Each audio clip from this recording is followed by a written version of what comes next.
अस्सलाम वालेकुम। मैं आपका होस्ट अहमद याकूब एक नए प्रोग्राम के साथ आपके सामने हाजिर हूँ। नाज़रीन, तफक्कुर में आज हम डिस्कस करेंगे जो डिफरेंस है पाकिस्तानी एजुकेशन सिस्टम का और फॉरेन एजुकेशन सिस्टम का। इस डिस्कशन के लिए आज हमने दावत दी है अपने मेहमान जनाब डॉक्टर हसन नईम गुराया साहब को। साथ ही साथ मौजूद हैं जनाब नवीद कासिम साहब और हमारे साथ मौजूद हैं यंग एवर यंग जनाब अवैस शाह साहब। तो डिस्कशन का आगाज़ करते हैं। सर, डॉक्टर साहब, आप हमें बताएं कि आप एज अ डॉक्टर आपने एमबीबीएस पाकिस्तान से किया, उसके बाद आपने पढ़ाया भी और उसके बाद आप फॉरेन में भी जाके पढ़ा रहे हैं, तो अपनी जर्नी के बारे में प्लीज़ बताइए। बहुत शुक्रिया सर, पहले मुझे इनवाइट करने के लिए। जर्नी जो है वो तो मैं इस बात से स्टार्ट करूँगा कि वो हमेशा एक स्टेप से स्टार्ट होती है और उसके पहले स्टेप मेरी दाएं जानिब मेरे उस्ताद मोहतरम बैठे हुए हैं सर नवीद।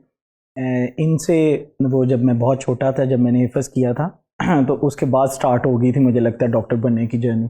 क्योंकि एक स्टूडेंट के लिए मुझे अपने लेवल पे लगती है चीज़ कि वो सबसे इम्पॉर्टेंट चीज़ मोटिवेशन है। तो सर नवीद ने हमेशा ही एक चीज़ जो है वो बहुत ज़्यादा इम्प्रेगनेट की, बहुत ज़्यादा इम्पार्ट की एक पर्सनालिटी के अंदर, वो थी मोटिवेशन और यकीन इस चीज़ का कि हाँ मैं वो कर सकता हूँ। तो मुझे लगता है कि डॉक्टर बनने का जर्नी उस वक्त से ही स्टार्ट हो गया था। तो जब मैंने अपनी मैट्रिक की और उसके बाद एफएससी करने के लिए मैं गवर्नमेंट कॉलेज यूनिवर्सिटी चले गया लाहौर, और फिर मैं गवर्नमेंट सेक्टर के हॉस्पिटल जिसका medical college services institute of medical sciences है, वहाँ से मैंने अपनी मेडिसिन की जो तालीम है वो हासिल की। और मैं अपने आप को बड़ा प्रिविलेज और खुशकिस्मत समझता हूँ कि मुझे वहाँ पढ़ाने का भी मौका मिला, क्योंकि मैं एक प्रैक्टिसिंग डॉक्टर होने के साथ साथ एक टीचिंग जो शोबा मुझे शुरू से ही मेरे असातिज़ा की वजह से बहुत ज़्यादा उस चीज़ में शगफ़ हासिल था और बहुत शौक़ था मुझे। तो वहाँ पे मैंने भी टीचिंग की और करीबन 1 साल से मैं यूनिवर्सिटी हॉस्पिटल लिमरिक है आयरलैंड के अंदर, वहाँ पे एज ए मेडिकल रजिस्ट्रार काम करने के साथ साथ मेडिकल स्टूडेंट्स को वहाँ के उनको पढ़ा भी रहा हूँ। और अल्हम्दुलिल्लाह भी मुझे एक ट्रेनिंग के लिए भी ऑफ़र हो गई है जो मैंने एक्सेप्ट की, और मैं अमेरिका में जाके अपनी रेजिडेंसी ट्रेनिंग कंप्लीट करूँगा इंशाल्लाह। ज़बरदस्त। तो आप हमें थोड़ा सा और एलेबरेट करें कि आपने पाकिस्तान एजुकेशन सिस्टम को एज अ टीचर और एज अ स्टूडेंट और जो फ़ॉरेन का जो सिलसिला है वहाँ पे जो एजुकेशन सिस्टम है उसको कैसा पाया, क्या डिफरेंस आपको फील हुए? एज अ स्टूडेंट मैं देखूँ यहाँ पे, जब मैं ख़ुद था स्टूडेंट और वहाँ के जाके स्टूडेंट्स को देखा है, तो मुझे लगा कि यहाँ पर हमारे स्टूडेंट की जो सिलेक्शन है वो किसी भी लिहाज से कम नहीं है। वो प्रोसेस है एक स्क्रूटनी वाला, काफ़ी टफ है। वो चाहे मैट्रिक में है, वो एफएससी इंटरमीडिएट के लेवल पे है। मैं थोड़ा सा स्पेसिफिक हो के मेडिसिन से रिलेटेड बात करूँगा। तो उसके अंदर तो मुझे लगा कि काफ़ी ज़्यादा चेक पॉइंट्स हैं जिनके थ्रू वो सिलेक्शन होती है हमारी यहाँ पे भी। और तो वो एज अ डॉक्टर की जो सिलेक्शन होनी है डॉक्टर बनने के लिए, वो किसी भी मुल्क से के साथ कंपेरेबल है मेरे नज़दीक। अब अगर मैं इसी चीज़ को कंपेयर करूँ आयरलैंड में और यूएस के अंदर, तो वहाँ पे जो बेसिक डिफरेंस मुझे ये महसूस हुआ है कि वहाँ पे स्टूडेंट्स थोड़े से कम डरे हुए होते हैं। और ये एक बड़े मोहतात लिहाज से मैं बात करूँगा, बट कम डरे हुए मुराद ये कि शायद उनकी जो अपब्रिंगिंग होती है, अगर उन्होंने डॉक्टर बनना है तो वो बहुत स्पेसिफिक होते हैं वो डॉक्टर बनने के लिए। हम यहाँ पे शायद इस चीज़ को थोड़ा सा मैसेज के लिहाज से भी फॉलो करते हैं कि हम डॉक्टर किसी को देख के भी बनने लग पड़ते हैं, या देखा देखी एक जो सोसाइटी में एक नॉर्म चल रहा है वो भी शायद एक चीज़ आती है। ये मेरी एक अपनी पर्सनल ओपिनियन है जो मैंने अपने जर्नी के साथ साथ देखी है। तो और स्टूडेंट एज अ टीचर जो मैंने वहाँ पे यहाँ से और वहाँ पे डिफरेंस देखा है कि यहाँ पे भी टीचर्स हमारे जो हैं वो शुरू से ही हमारी तालीम के साथ साथ तरबियत पे भी बहुत ज़्यादा उनका फोकस रहा है। शायद मैं इस चीज़ के अंदर बड़े मोहतात अंदाज से बयान करूँ तो मुझे लगता है कि अब उस चीज़ में कमी आई है। असातिज़ा की वो तरबियत वाला जो एलिमेंट जो स्टूडेंट्स के साथ शेयर करना है, और लेकिन मुझे लगता है कि हमारे वक्त में जो हमारे असातिज़ा थे उनकी बहुत ज़्यादा इनपुट थी, बहुत ज़्यादा पर्सनल एफिलिएशंस थी एज आ टीचर हमारे साथ। और वहाँ पे मुझे लगा कि वो उस चीज़ को बहुत ज़्यादा प्रोफेशनली लेते हैं। वहाँ पे जो असातिज़ा हैं स्टूडेंट का रिलेशन पर्सनल लेवल पे कम और प्रोफेशनल लेवल पे ज़्यादा होता है। बिल्कुल सही। अच्छा नवीद साहब, आप हमें बताएं, अभी डॉक्टर साहब ने बड़ा अच्छे तरीके से एलेबोरेट किया सारी चीज़ को, उसमें एक पॉइंट मेरे माइंड में आया कि अपब्रिंगिंग के दौरान ही बच्चे को, बाहर वाले को पता होता है कि मैंने डॉक्टर बनना है। तो यहाँ पे सोसाइटल कौन से ऐसे प्रेशर्स होते हैं जिसकी वजह से वो डॉक्टरी की तरफ जाता है? मतलब यहाँ पे हमारी सोसाइटी में ना एक तो सबसे पहले ये सोच के या ओरिएंटेशन के स्टूडेंट की क्या है, उसके जो हैबिट्स में या उसका शौक क्या है, इस चीज़ को गौर नहीं किया जाता, काउंसलिंग नहीं की जाती। कैरियर काउंसलिंग जो है वो बहुत कम है। तो स्टूडेंट की जो मेंटल ओरिएंटेशन है इसको गौर करना चाहिए। उसके मुताबिक उसके लिए फिर एक प्रोफेशनल लाइन जो है वो चूज़ करनी चाहिए कि जिस किस में ये स्टूडेंट जो है ज़्यादा जो है ना वो एक्सेल कर सकता है, कामयाब हो सकता है। तो यहाँ पे ये थोड़ा सा एक कमी है। ओवरऑल वैसे एजुकेशन सिस्टम में हमारे जो स्टूडेंट्स में कमी मेरी ऑब्जर्वेशन में आई है कि वो इनोवेशन और क्रिएटिविटी की कमी है। यहाँ पे जो स्टूडेंट्स हैं वो एक जो टारगेट सेट है कि जी मार्क्स लेने हैं, मैट्रिक में लेने हैं, इंटरमीडिएट में लेने हैं या ओ लेवल में लेने हैं मार्क्स, और उस मार्क्स को चेज करते हुए वो कोशिश करते हैं कि जी ठीक है हमारा ये टारगेट अचीव हो गया।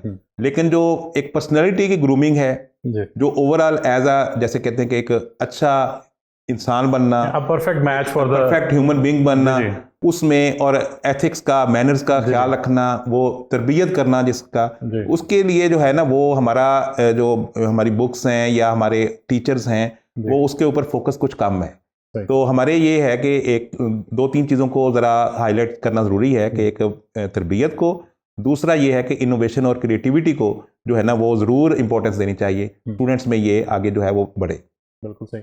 अवैशा साहब, आप बताएं, आप भी स्टूडेंट लाइफ से गुजरे हैं, तो आप जब इस स्टेज पे थे कि जब एक प्रोफेशन आपने चूज़ करना था आगे, कि आपने कंप्यूटर साइंसेस रखनी है, आपने मेडिकल फील्ड में जाना है, तो असातिज़ा का क्या रोल था, पेरेंट्स का आपके साथ क्या रोल था, उसमें कितना इन्फ्लुएंस उन्होंने किया? जी बिल्कुल। मैं अगर आपको अपना केस बताऊं तो आई एम वेरी लकी। मेरे जो पेरेंट्स थे वो बहुत ज़्यादा सपोर्टिव थे उस टाइम पे। उन्होंने मुझे कंप्लीट फ्रीडम दिया हुआ था कि तुमने जो करना है तुम करो। इवन मैं यहाँ पे एक चीज़ बताना चाहूँगा कि मैंने सबसे पहले एडमिशन लिया डॉक्टर ऑफ वेटनरी मेडिसिन में, और मैंने 1 साल वो पढ़ा, मेरा उसके अंदर इंटरेस्ट डेवलप नहीं हुआ। तो मैंने अपने पेरेंट्स से जाके बात की, मैंने उन्हें अपनी सिचुएशन बताई कि मैं नहीं कर सकता, और उन्होंने मुझे ये नहीं कहा कि मतलब हमारा पैसा लग गया और हमारा ये हो गया। उन्होंने कहा ठीक है बेटा, तुमसे नहीं हो रहा, तुम स्विच कर लो, जो चीज़ तुम्हें करनी है तुम कर लो।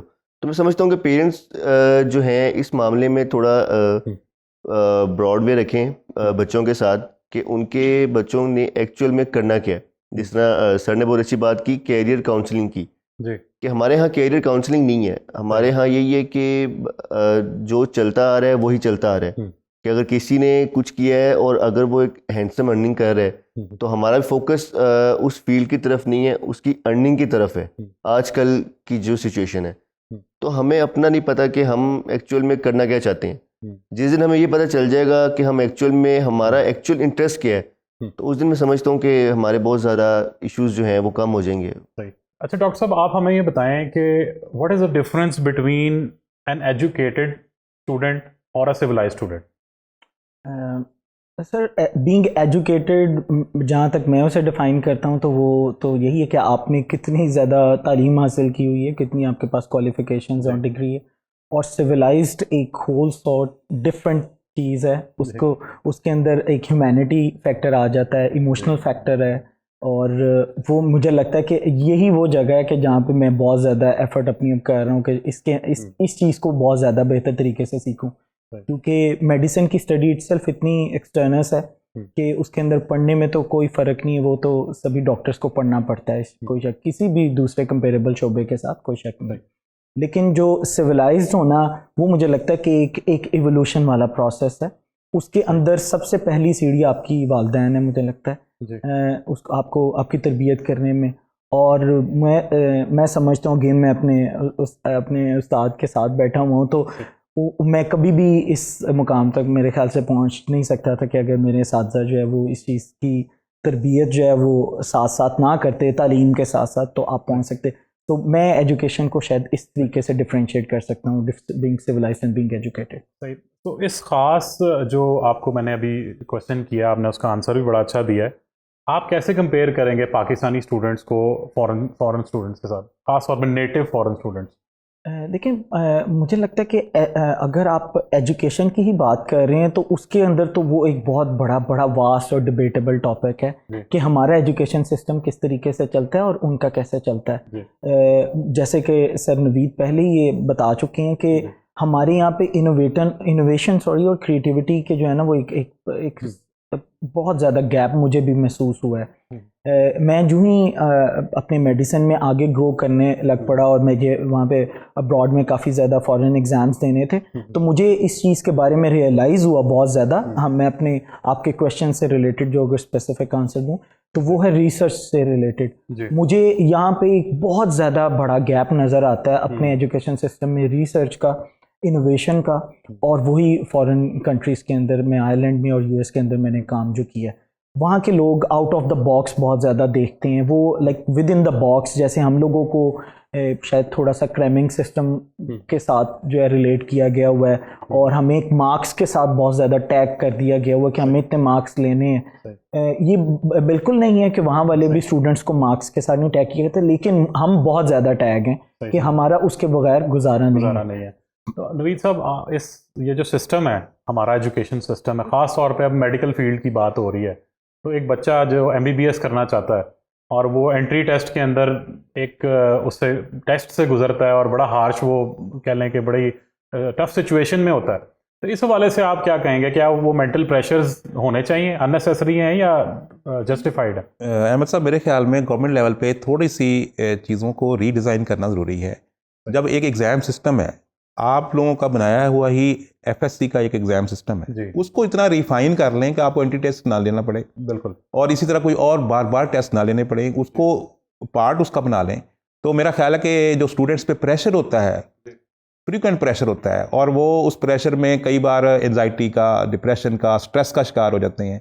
तो इसकी बजाय जो हमारा एजुकेशन सिस्टम है, इसको ज़रा इस तरीके से रीडिज़ाइन करें, रिफाइन करें कि जो है ना, स्टूडेंट्स भी कंफर्टेबली कंड्यूसिव इन्वायरमेंट में अपनी वर्किंग को एकम्प्लिश करें, कंप्लीट करें, तो उनको कोई प्रेशर फील ना हो।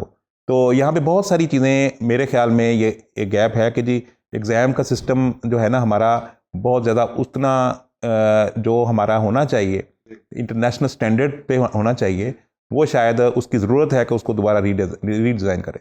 अच्छा, वैसा आप बताएं, आपने अभी पहले बताया कि आपको घर से काफ़ी सपोर्ट थी अपना प्रोफेशन चूज़ करने में, तो जब बंदे को सपोर्ट हो और वो मेंटली फ्री हो, तो वो किस तरीके से एक्सेल कर सकता है ज़्यादा? जी बिल्कुल, आपने बहुत अच्छी बात की। जब आपके ऊपर मेंटली तौर पे कोई प्रेशर ही नहीं है तो वो आप ज़्यादा जल्दी बूस्टअप होते हो, ज़्यादा जल्दी एक्सेल करते हो अपनी फील्ड में।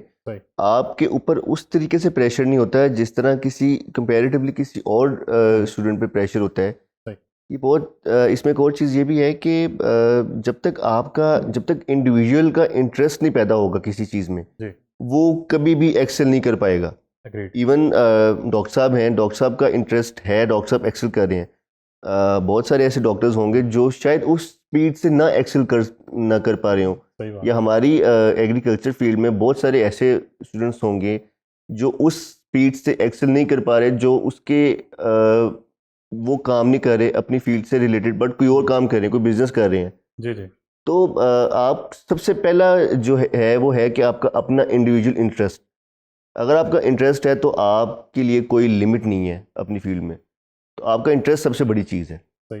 अच्छा डॉक्टर साहब, आप माशाल्लाह एक डॉक्टरी के जो प्रोफेशन से रिलेटेड हैं, और माशाल्लाह हमें पता लगा कि आप हाफ़िज़ कुरान भी हैं और तरावी भी पढ़ाते हैं, तो आप बताएं कि हमें अपनी जो रिलीजियस एजुकेशन है और जो प्रोफेशनल एजुकेशन है उसको कैसे बैलेंस रखना चाहिए? अगेन सर, बैलेंस मुझे लगता है कि आपके सवाल में ही आपका जवाब है sir. It's all about balance. Okay. और बैलेंस हर इंसान, हाँ ये भी है तो बैलेंस किस तरीके से किया जाए, मैंने किस तरीके से बैलेंस करना सीखा और सीख रहा हूँ, क्योंकि मैं नहीं कहता कि कोई भी इंसान परफेक्ट होता है। हर इंसान उस चीज़ को सीखता है और फिर वो परफेक्शन की तरफ जाता है, मुझे लगता है। तो मुझे अल्लाह ताला ने ये सादत दी कि मैं हाफिज़ुल कुरान भी बना, और तरावी भी अलहम्दुलिल्लाह मैं 17 साल से पढ़ा रहा हूँ। तो उसको मैंने किस तरीके से बैलेंस किया कि मैंने अपनी लाइफ के अंदर चीज़ों को प्रायोरिटाइज़ करना सीखा है। कि मुझे पता है कि अगर जैसे एज ए मुस्लिम हमें पता है कि एक नमाज का वक्त है, तो नमाज पहली प्रायोरिटी है, दूसरे काम सेकेंडरी है। और एज अ हाफिज़ मुझे पता है कि रमज़ान मुबारक में कुरान पाक हमारी नमाज़ों के साथ पहली प्रायोरिटीज़ में आ जाता है एज़ कम्पेयर कि दूसरी सब चीज़ों में। चाहे कि बाहर जाके इन चीज़ों को बैलेंस करने में मुश्किल तो ज़रूर होता है, लेकिन फिर वही होता है कि अगर आपने अपने माइंड के अंदर ये चीज़ प्रायोरिटाइज कर ली हुई है, उसको एक लिस्ट में, टू डू लिस्ट के अंदर लिख लिया हुआ है कि मैं फर्स्ट पे ये काम करूंगा, सेकंड पे ये करूंगा, तो इट मीन्स कि आपने वो बैलेंस शीट खुद ही बना ली हुई है, तो आप उनको डेडिकेटेड टाइम उतना देंगे। So it's more about the time management of the thing that you want to do in life. तो दीन और दुनिया की फिर बैलेंस इसी तरीके से, क्योंकि ये these both things go hand in hand. तो मैंने भी इसी तरह कोशिश की है, मैं अपनी चेकलिस्ट बना के कि मुझे क्या क्या चीज़ें पहले करनी है, और उसके अंदर ही मैंने अपने पर्सनल लाइफ के इश्यूज़ को, अपनी प्रोफेशनल लाइफ के इश्यूज़ को, और most importantly as a religious person भी कोशिश की कि उन्हें भी साथ किस तरीके से लेके चलूँ। तो it's about your own balance, your own working sheet, your own plan. बिल्कुल सही। अच्छा नवीद साहब, आपने अभी बात की थी कि हमें अभी अपने एजुकेशन सिस्टम को इम्प्रूव करना चाहिए, हमें उस क्राइटेरिया पे लाना चाहिए जहाँ पे वो इंटरनेशनल स्टैंडर्ड्स को मीट करे और हम compete कर सकें। तो आपने जो प्रॉब्लम आइडेंटिफिकेशन वो हो गई, इसके जो सॉल्यूशंस हैं उसके हवाले से हमें प्लीज़ बताएं। कुछ चीज़ें हैं अहमद साहब जो ज़रूरी नहीं कि सिर्फ गवर्नमेंट करे तो ही होंगी जी। हमारे यहाँ पे बहुत सारे प्राइवेट इदारे हैं और बहुत अच्छा काम भी कर रहे हैं। उनको भी अपनी प्रायोरिटीज़ जो है ना इस तरीके से सेट करनी चाहिए कि स्टूडेंट्स जो है ना इनोवेशन की तरफ, क्रिएटिविटी की तरफ आएँ और यानी प्रोडक्टिव हों। जो उनकी वर्किंग है, जो उनकी लर्निंग है, वो ज़्यादा से ज़्यादा प्रोडक्टिव हो सके। तो इसलिए ये है कि ये ट्रेंड अगर सेट होगा, प्राइवेट इदारों में ट्रेंड सेट होगा, तो फिर गवर्नमेंट को भी मजबूरन ये करना पड़ेगा, अपने करिकुलम को रिविजिट करना पड़ेगा और उसको रीडिज़ाइन करना पड़ेगा। तो गो कि हमारी ये एक रवायत अच्छी नहीं है कि हर 1-2 साल बाद कहते हैं जी बुक्स चेंज हो रही हैं और पूरे कंट्री में जो है जी एक ही यानी सिंगल करिकुलम जो है, सिंगल नेशनल करिकुलम का जो है ना वो एक स्लोगन जो है ना वो इंट्रोड्यूस होता है, लेकिन ऐसा वो हो नहीं पाता, वो इसको यानी अचीव नहीं किया जाता। तो आई थिंक के जो ये प्राइवेट इंस्टीट्यूशंस हैं वो अपने स्टूडेंट्स में at least career counselling, innovation and creativity इसको ज़रूर लॉन्च करें और उसके साथ साथ जो है गवर्नमेंट इंस्टीट्यूशन भी फिर करेंगे।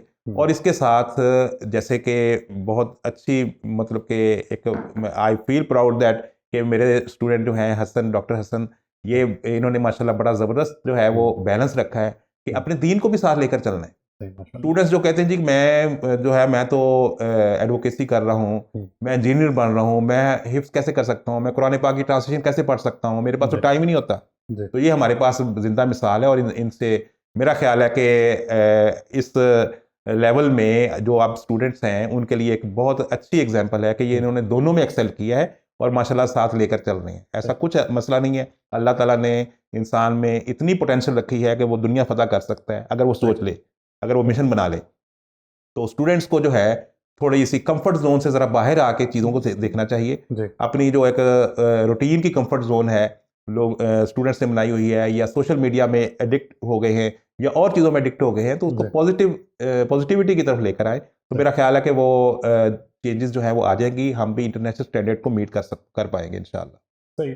अच्छा, इसी की एक्सटेंशन में आपसे मैं और डिस्कस करूँगा कि मैट्रिकुलेशन लेवल पे उसकी इक्विवेलेंस में एज अ प्राइवेट स्कूल आप पूरे नेटवर्क को चलाते हैं, क्या हमें नए कोर्सेज या नई उसके जो इक्विवेलेंट हैं ऐसे सब्जेक्ट्स नहीं इंट्रोड्यूस कराने चाहिए और उसके बाद गवर्नमेंट को फोर्स करना चाहिए कि वो उनको इसकी इक्विवेलेंसी दे?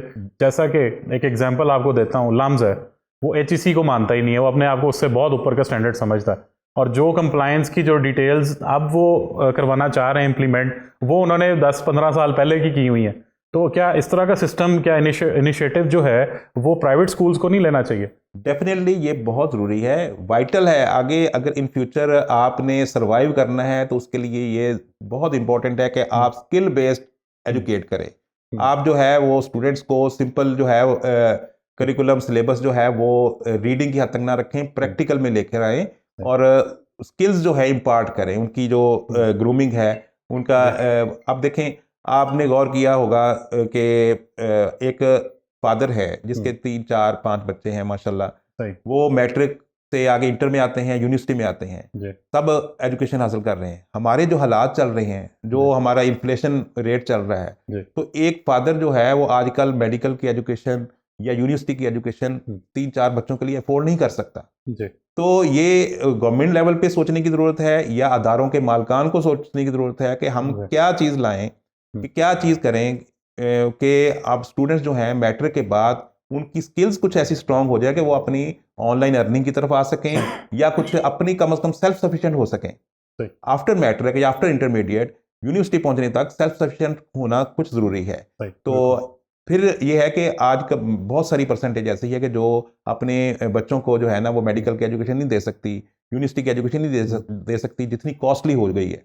तो इसके लिए जो है गवर्नमेंट लेवल पे या जो प्राइवेट इंस्टीट्यूशंस हैं, बड़े बड़े इदारे हैं, उनको सोचना चाहिए, स्किल को इम्पार्ट करने चाहिए अपने करिकुलम में। अच्छा, वैसा अगर आप 9th-10th में होते, मैट्रिक के स्टेज पे आ जाते और आपके पास ऑप्शंस होती मैट्रिक के अलावा कि मैं मैकेनिकल इंजीनियर भी बन सकता हूँ, डॉक्टरी अभी से स्टार्ट कर सकता हूँ, उसकी एजुकेशन जो है, मैं एंटरप्रेन्योर बन सकता हूँ या बिजनेस स्टडीज़ को अभी से ऑप्ट कर सकता हूँ, तो क्या आप ज़्यादा ना ईजी होते? नहीं, मैं समझता हूँ कि एक जो स्टूडेंट है ना, वो जब स्टेप बाय स्टेप एक प्रोसेस से गुजरता है ना, तो उसको by the passage of time different चीज़ें पता चलती हैं। देखिए, जब तक आप गलतियां करेंगे नहीं तब तक आपको चीज़ों का पता नहीं लगेगा। तो मैं ये समझता हूँ कि 9th-10th में मैं ये समझता था कि मैं बहुत समझदार हूँ। अब मैं समझता हूँ कि 9th-10th में जो मैं सोचता था वो लगता है कि वो तो नहीं, अगर आपको इंटरेस्ट होता, मेरा क्वेश्चन ये है कि अगर आपको इंटरेस्ट होता कि मैंने डॉक्टर बनना है और मैं बहुत उसमें अच्छा हूँ, तो अगर आपके पास पहले ऑप्शन आ जाती तो क्या आपके लिए तभी से कैरियर डेवलपमेंट ना शुरू हो जाती? हाँ बिल्कुल, हो सकती है। अगर मेरे पास ऑप्शन होता है पहले से कि मैंने डॉक्टर बनना है या मैंने इंजीनियर बनना है या बैंकर बनना है या मैंने बैंकर बनना है, तो अगर मुझे from the very first step एक चीज़ पे लगाया जाता कि आपने इसी रास्ते पे चलना है और एट द एंड आप जाके ये चीज़ जो अचीव कर लोगे, तो बहुत अच्छी चीज़ थी। लेकिन हमारे यहाँ आपको पता है कि मतलब स्टेप बाय स्टेप आप जो है वो फ्लक्चुएट करते रहते हो कि यार क्या करना है क्या नहीं करना, इसी कश्मकश में जो है ना वो फिर काफ़ी टाइम गुजर जाता है। सही, बिल्कुल सही। अच्छा डॉक्टर साहब, आप बताएं कि doctor, being a doctor is a service और a profession? It is a tough question I would say. Being देखें, डॉक्टर जो है, मैंने अपने असातिज़ा से ये सुना है कि डॉक्टर एक वो शोबा है कि जो डॉक्टरी आपको चूज़ करती है कि आप तिब के शोबे में आएँ और पेशेंट को सर्व करें। बाकी शोबे मोस्टली, बल्कि ये यहाँ तक आ गए हमारे प्रोफेसर ने कि I am sorry, no problem, कि उन्हें लोग इंडिविजुअल्स इंफरादी तौर पे खुद चूज़ करते हैं और तिब का शोबा आपको चूज़ करता है। तो आपका मैं इसको सर्विस के ज़्यादा करीब समझता हूँ as a profession. But professionalism जब आप मेडिसिन में आ जाते हैं तो उससे भी ऑप्ट करना बहुत ज़्यादा ज़रूरी है, क्योंकि प्रोफेशनलिज्म मेडिकल प्रोफेशनल में इटसेल्फ एथिक्स भी हैं, उसमें इटसेल्फ पेशेंट मैनेजमेंट भी है, उसमें इटसेल्फ पेशेंट सर्विसेज भी हैं।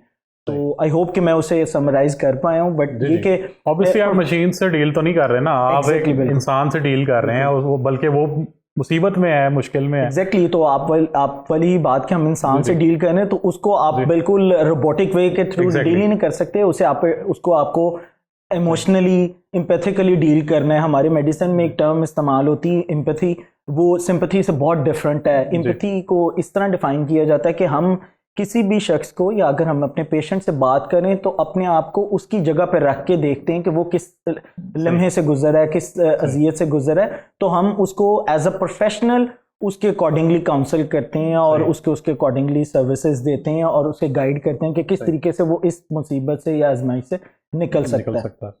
अच्छा नवीद साहब, अगर ऐसा कोई डॉक्टर जो प्रेशर से बन गया है और वो नहीं चाहता था कि मैं एज अ डॉक्टर बनूं, वो सोसाइटी का प्रेशर था, कोई स्टेटस सिंबल था, कुछ भी था, तो वो क्या इन चीज़ों को कंप्लाई कर सकता है? वो कैसा डील करेगा फिर पेशेंट्स के साथ? वैसे अहमद साहब, हमारी सोसाइटी में तो ज़्यादा परसेंटेज जो है अनफॉर्चुनेटली ऐसी है कि वो मटीरियलिस्टिक हो गई है। जी बिल्कुल। जो डॉक्टर्स को देखें वो पेशेंट की बजाय उसको कस्टमर समझते हैं, जी, जी। अक्सर ऑब्जर्वेशन में आता है। सही। इसी तरह जो मेडिसिन कंपनीज हैं वो भी कस्टमर्स के तौर पर पेशेंट्स को डील करते हैं। जी तो हमारी सोसाइटी में ये चीज़ जो है वो बहुत ज़्यादा है। जी तो मेरा ख्याल है कि जो एज डॉक्टर जो है वो एक बाई चांस अगर बन गया है या किसी प्रेशर में बन गया है तो उसको कम से कम अल्लाह ताला ने उसको एक स्टेटस दे दिया, तो फिर अब इस स्टेटस में उसको जस्टिफाई करना चाहिए, उसको अपने लाइफस्टाइल का हिस्सा बना देना चाहिए कि मैंने खिदमत करनी है, मैंने सर्विस देनी, सर्विस ओरिएंटेड रहना जी चाहिए। जी तो बेशुमार ऐसे स्टूडेंट्स हैं जो जस्ट विश करते हैं कि जी जी। मैं डॉक्टर होता। जी जी तो अगर जो भी डॉक्टर बन गए हैं अपनी एजुकेशन को ज़ाया नहीं करें। जो गर्ल्स ऐसी डॉक्टर्स हैं फैमिलीज़ में, वो अपनी जो स्किल है, एजुकेशन है, उसको वेस्ट नहीं करें, उसको Right. सर्विस ओरिएंटेड रहते हुए पेशेंट्स को डील करें, मटीरियलिस्टिक माइंड से निकल कर कुछ जो है वो खुदा खौफी को जहन में रख के लोगों को जो तकलीफ में है उनको जो है उनकी तकलीफ से जो है निजात दिलाएं। तो मेरा ख्याल है कि ये दुनिया और आखिरत के लिए उनके लिए एक निजात का सबब बन जाएगा। बिल्कुल सही। वो बड़ी एक फ़नी मुझे बात याद आ रही है, कहते हैं जब अल्लाह नाराज़ होता है वो डॉक्टर के पास भेज देता है, जब डॉक्टर नाराज़ होता है वो अल्लाह के पास भेज देता है स्टूडेंट पेशेंट को। अच्छा अवैस साहब, आपसे ना बड़ा एक इम्पॉर्टेंट क्वेश्चन है ख़ास तौर पे फीमेल डॉक्टर्स के हवाले से, कि वो इतने साल लगा के वो डॉक्टरी करती हैं और प्रैक्टिस करती हैं, जब उनकी शादी हो जाती है तो बहुत सारी उन पर पाबंदियाँ लग जाती हैं, तो उस डॉक्टरी करने का उनको क्या फ़ायदा कि वो अपना प्रोफेशन नहीं कंटिन्यू कर सकती? देखिए ऐसा होना नहीं चाहिए। पाकिस्तान में इसकी रेशो बहुत ज़्यादा है। एग्जैक्टली आप बिल्कुल सही कह रहे हैं। मैं ये समझता हूँ कि अगर अगर आप इतने खुशकिस्मत हैं कि अगर आपको एक इतना अच्छा लाइफ पार्टनर मिल गया है और वो एजुकेटेड पर्सन है, तो आपको अगर वो जॉब करना चाहता है या चाहती है तो उसको लाजमी आप उसे जॉब करने दें, क्योंकि हमारे यहाँ ये बड़ी अलार्मिंग सिचुएशन हो गई है। Exactly. अब आके लोग पीएचडी लोगों ने की हुई है लेकिन वो जो है मजबूर हैं, वो जॉब नहीं कर पा रहे। लेकिन ऐसा होना नहीं चाहिए। अगर उससे होता क्या है मेरे माइंड में, आपसे भी इसकी एक्सटेंशन में आप बताइएगा। जी प्लीज़ आप कंटिन्यू। उससे होता ये है कि आप सोसाइटी में उस हिसाब से कंट्रीब्यूशन नहीं दे पाते। जी जी ठीक है। जब आप सोसाइटी में कंट्रीब्यूशन नहीं दे पाते तो फिर उसके बहुत सारे आउटकम्स निकलते हैं। एग्जैक्टली। तो ये है आपकी कंट्रीब्यूशन ही है। जी जी। जब तक नई कंट्रीब्यूशन नहीं सोसाइटी में ऐड ऑन होगी, सोसाइटी ग्रो नहीं करेगी। ये इसका जो है मैं समझता हूँ कि आप ही की बात को मैं एक्सटेंड करने लगा था कि ऐसे रूरल एरियाज़ के अंदर अब एक सीट्स आती हैं ना डॉक्टर्स की, तो फीमेल सीट्स बहुत ज़्यादा होती हैं, आपको पता है बहुत ज़्यादा पड़ती हैं। तो एज सच जब वो बाद में प्रैक्टिस नहीं करती, जिन मेल डॉक्टर्स की वो सेक्रीफाइस हो रही होती है सीट, वो रूरल एरियाज़ में जाके फीमेल्स के लिए काम करना मुश्किल होता है as compare to male doctors. तो इस बारे में आपका क्या ख्याल है? अहमद भाई, मुझे क्योंकि मैंने यहाँ पे गवर्नमेंट सेक्टर में भी जॉब की हुई है, as a public service commission मैंने अपने क्लियर किया था, तो एज अ मेडिकल ऑफिसर भी जॉब की है। तो आपका ये जो सवाल है ये बहुत मेरे लिए भी बहुत पर्सनल है वाकई। और मैंने ये चीज़ बिल्कुल महसूस की है कि आपको, क्योंकि हमारे शोबे के अंदर कंधे से कंधा मिला के हमारी फीमेल कोलीग्स को भी चलना होता है, और ये लिमिटिंग फैक्टर उनके लिए बहुत ज़्यादा आता है, और ये मैंने खुद फील किया हुआ है पर्सनली अपने एक्सपीरियंस से। और इसका गैप कोई भी नहीं फिल कर सकता। अनफॉर्चुनेटली इसका आंसर सिंपल यही है कि उनको भी एक्चुअली के अंदर इस तरह के मौके घर की तरफ से दिए जाने चाहिए, या उनके लिए ऐसे मौके सरकारी सतह पे या कोई भी ऑर्गेनाइजेशंस के थ्रू उन्हें डॉक्टरी और मेडिसिन की फील्ड का धारा बनने के लिए, ताकि वो पेशेंट को सर्विसेज दे सकें, कोई ऐसे मौके ईज में प्रोवाइड करने चाहिए, ताकि उनकी, जैसे वैस भाई बता रहे हैं कि उनका जो एक गैप है, एक आपका एक प्रोफेशनल आपने ग्रोथ की है, आपने वो चीज़ पढ़ी है, और आप अगर वो कंट्रीब्यूट नहीं कर रहे तो इट मीन्स कि आप एक गैप भी क्रिएट कर रहे हैं अपने अंदर, और वो फिल नहीं हो सकता मेरे नज़दीक। तो ये चीज़ मैंने महसूस की है कि वहाँ पे ख़ास तौर पे पेरीफ्रीज में, जिसे ये हम सबर्ब्स कहते हैं, हमारे basic health unit, rural health centres, वहाँ पे फीमेल कोलीग्स का जाना मुश्किल होता है। शायद फैमिली की कंस्ट्रेंट्स होती हैं, या ख़ुद भी वो उनके पर्सनल इश्यूज़ की वजह से वो नहीं ज्वाइन कर सकती, तो उनके सीट्स ज़्यादा, या सीट्स हैं भी तो वो वेकेंट जाती हैं, और एज़ कम्पेयर के कुछ अगर मेल कोलीग्स वो ज्वाइन भी करना चाहते हैं तो वो भी लिमिटेड हैं, क्योंकि वो नहीं वहाँ पे जा सकते, क्योंकि उनको वो अवेलेबिलिटी मौजूद नहीं है। तो ये बिल्कुल एक बहुत ज़्यादा डिस्क्रिपेंसी आती है। और इवेंचुअली अगर अपनी आखिरी बात करूँ इस लिहाज से, तो वो ये कि पेशेंट सफ़र करता है। बिल्कुल बिल्कुल सही। अच्छा, हम कंक्लूजन की तरफ जाएंगे, तो डॉक्टर साहब आप ही इसको कंक्लूड करें कि आप हमें क्या एडवाइस करते हैं पाकिस्तानी स्टूडेंट्स को, पाकिस्तानी एजुकेशन सिस्टम को, क्योंकि आप बड़ा अच्छा कंपेयर कर सकते हैं यहाँ और फॉरेन एजुकेशन को, तो आप क्या एडवाइस करेंगे, हमें किन इम्प्रूवमेंट्स की ज़रूरत है? देखें, एज अ समरी मैं यही कहना चाहूँगा कि स्टूडेंट्स को एज अ स्टूडेंट बिहेव करना चाहिए। सबसे पहले वो स्टूडेंट बने। और मैं क्योंकि एक बहुत अभी अर्ली लेवल पे खुद टीचर हूँ, तो मैं ये समझता हूँ कि टीचर्स को भी एज अ टीचर बिहेव करना चाहिए। वो भी कोशिश करें कि वो पूरी अपनी एक इनपुट दें एज अ टीचर। वो सिर्फ एजुकेट नहीं, वो सिर्फ तालीम ना दें, वो तरबियत भी साथ में स्टूडेंट्स की करें। वो घर के साथ साथ असातिज़ा का भी मुझे लगता है एक जिम्मेदारी आती है। तो मैंने जो एक बहुत बड़ा गैप देखा है, मैं अपनी समरी में यही कहना चाहता हूँ कि स्टूडेंट्स एक जो एम्पैथी का एलिमेंट है और एथिक्स जो हैं, वो चाहे वो मेडिकल के हैं या मैं एज इन जनरल कहूँगा, क्योंकि मेडिकल से अलावा भी मुझे टीचिंग का थोड़ा वक्त मिला तो मैंने की। मुझे लगा कि एथिक्स में बहुत ज़्यादा हम लोग गैप हमारी पर्सनैलिटीज़ में रहता है। तो उसके ऊपर घर से ही ना सिर्फ असातिज़ा बल्कि वालिदैन की भी जिम्मेदारी है कि उसके ऊपर करें। तो ये एथिक्स के ऊपर ज़रा अपना फोकस ज़्यादा रखें। एजुकेशन मुझे लगता है कि आपके शौक के साथ, जैसे वैसे भी पहले ही अर्ज कर चुके हैं, वो आपके इंटरेस्ट के साथ होती है। कि अगर आपका शोबा मेडिसिन है, ब्यूरोक्रेसी है, बैंकिंग है, फाइनेंस से रिलेटेड है, या किसी भी एक सब शोबे जो हैं वो कंपेरेबल हैं एक दूसरे के साथ, क्योंकि ये सब सर्विसेज हैं, वो आपके शौक के साथ की जा सकती है। लेकिन उस शौक के साथ अगर अदब शामिल नहीं है, और मुझे लगता है कि वो वाली जो चीज़ों में गैप है, वो स्टूडेंट्स को मुझे लगता है बहुत ज़्यादा मेहनत करने की ज़रूरत है। ये मेरे पर्सनल लाइफ एक्सपीरियंस के साथ जुड़ी हैं, मुझे लगता है उनके ऊपर काम करना ज़रूरी है ज़रा। बहुत शुक्रिया। अब मैं अपने मेहमानों का बहुत मशकूर हूँ जिन्होंने अपने कीमती वक्त में से टाइम दिया। अपने मेज़बान अहमद याकूब को इजाज़त दीजिए। अल्लाह हाफ़िज़।